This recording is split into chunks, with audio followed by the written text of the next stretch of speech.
There's a smell that some people never forget. It's not fancy, no truffle oil, no saffron, nothing you'd find on a restaurant menu. It's the smell of onions softening in bacon grease, of a single pot simmering on a back burner for hours, filling a small kitchen with something that says, quietly, someone is being taken care of. For millions of Americans who lived through the Great Depression, that smell was survival. And for millions of seniors living alone today, that same wisdom, one pot, a few humble ingredients, and the discipline to make something out of almost nothing, might be more relevant than ever. We tend to think of Depression-era cooking as a historical curiosity, something for documentaries and dusty cookbooks. But strip away the nostalgia and you find something startlingly practical. These were meals engineered, out of necessity, to solve problems that a lot of older adults face right now. How do you eat well on a fixed income? How do you cook for one without wasting food or money? How do you keep your kitchen simple when your hands ache, when standing for long periods is hard, when washing a sink full of dishes feels like its own kind of exhausting? The answer, it turns out, was already written down, decades ago, by people who had no choice but to figure it out. Let's go back to the early 1930s. Unemployment in the United States had climbed past 25%. Families that had once eaten meat every night were now stretching a single soup bone across an entire week. Government extension offices and home economists began publishing pamphlets with names like Food for the Family on a Small Income, teaching housewives how to build a nutritionally complete meal around whatever was cheapest that week. And almost universally, the answer was the one-pot meal. Not because it was trendy or efficient in some modern productivity sense, but because it did three things at once. It made meat go further by cooking it slowly with vegetables and starch. It required only one burner and one pot, saving on the cost of fuel, which in an era of coal and gas stoves was not a small consideration. And it left you with almost nothing to clean up, which mattered in homes where hot water had to be heated separately and dishwashing was real physical labor. One of the most famous dishes to come out of this era didn't even have a formal name at first. People called it Hoover Stew, a bitterly ironic nod to President Hoover, whom many blamed for the economic collapse. It was built from whatever was on hand, but the classic version combined a can of stewed tomatoes, a package of hot dogs sliced thin, and a pot of elbow macaroni, all simmered together until the pasta had soaked up the tomato and the hot dogs had given up their flavor into the sauce. It cost pennies per serving. It fed a family. And critically, it required almost no skill and almost no cleanup. A single pot, a wooden spoon, and 20 minutes of attention. Then there was milk toast, a dish that sounds almost too simple to mention, but which shows up again and again in Depression-era diaries and oral histories, especially among people living alone or caring for the sick and elderly. Toasted bread, torn into a bowl, covered in warm milk that had been thickened slightly with a bit of flour and butter, sometimes with a pinch of sugar or cinnamon on top. It was comfort food in the truest sense, gentle on the stomach, cheap, and warm. It was often what people made when they were too tired, too broke, or too sad to cook anything more complicated. There's something quietly moving about that.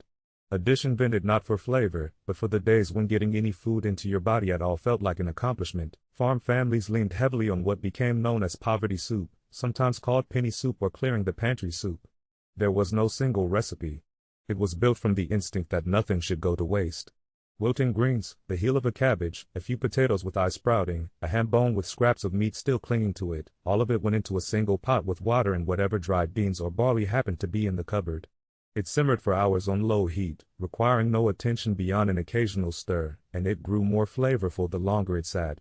Families would eat it for days, and it actually improved with time, which was its own kind of quiet genius for people who needed a meal to stretch. Chipped beef on toast, sometimes remembered by soldiers under a far less polite nickname, became a staple both during the Depression and later during World War II rationing, when meat itself was hard to come by and dried. Salted beef could be bought in small, affordable jars. A simple white sauce made from butter, flour, and milk, thickened on the stove, with the dried beef torn in and heated through, then poured over toast. It delivered protein, fat, and carbohydrates in a single dish, made from shelf-stable ingredients that didn't require refrigeration in homes that didn't always have reliable iceboxes. For a senior living alone today with a small kitchen and a tight grocery budget, that same logic still holds. Shelf-stable ingredients mean fewer trips to the store. Fewer trips to the store mean less physical strain and less money spent on gas or transit. The bean pot deserves its own mention, because in many ways it represents the philosophical heart of this entire tradition. A pound of dried beans, which cost almost nothing, could be soaked overnight and then simmered for hours with a small piece of salt pork or bacon, an onion, and whatever seasoning was on hand. The result was a dish that fed a household for several days, delivered real protein and fiber, and required almost no active cooking time once it was on the stove. Beans, in a very real sense, were the great equalizer of Depression-era cooking. They didn't spoil quickly. They were filling. And they turned a small amount of meat into a meal that felt substantial rather than sparse. Now here's where this history stops being quaint and starts being genuinely useful. Loneliness and food insecurity among seniors living alone is a documented, serious issue, and it's not just about money, though money is certainly part of it. It's about the sheer logistics of cooking for one person. Recipes are written for 4, for 6, for a family. A senior living alone often ends up either wasting food that spoils before it can be eaten, or giving up and relying on something processed and nutritionally empty because it's simply easier. The one-pot philosophy solves this in a way that modern cooking culture, with its emphasis on elaborate multi-course meals and specialty ingredients, often fails to. Think about what a bean pot, a poverty soup, or a slow-simmered stew actually offers a person living alone today. You cook once, and you eat for 3 or 4 days, which means you're not standing at the stove every single night, which means less strain on joints and less risk involved in using a hot stove repeatedly. You wash one pot, not a stack of pans and dishes, which for anyone dealing with arthritis or limited mobility is not a small mercy. You use ingredients that are inexpensive and shelf-stable, which stretches a fixed income further and reduces the number of exhausting trips to the grocery store. And there is something deeper here too, something almost spiritual. Cooking a full pot of food, even when you're the only one who will eat it, is an act of self-respect. It says, I am worth cooking for. I am not simply surviving on crackers and whatever's easiest. That, more than any nutritional fact, might be the most important thing this old tradition can offer. There's also the emotional weight of shared history in these dishes. Many seniors today grew up eating exactly these meals, cooked by their own mothers and grandmothers during hard times. Making a pot of Hoover Stew or milk toast isn't just practical, it's an act of connection to a parent long gone, to a childhood kitchen, to a version of resilience that got an entire generation through the hardest economic collapse in American history. Food carries memory in a way almost nothing else does. A single bite can undo 40 years in an instant. For someone living alone, who may not have many people left to share memories with, that kind of connection matters enormously. It's worth remembering, too, that this culture of resourceful, communal cooking didn't disappear after the Depression ended. It carried into World War II rationing kitchens, into church potlucks and boarding house dinner tables, into the extension service cookbooks that taught entire generations how to stretch a dollar and stretch a pot of soup at the same time. This wasn't just about individual survival.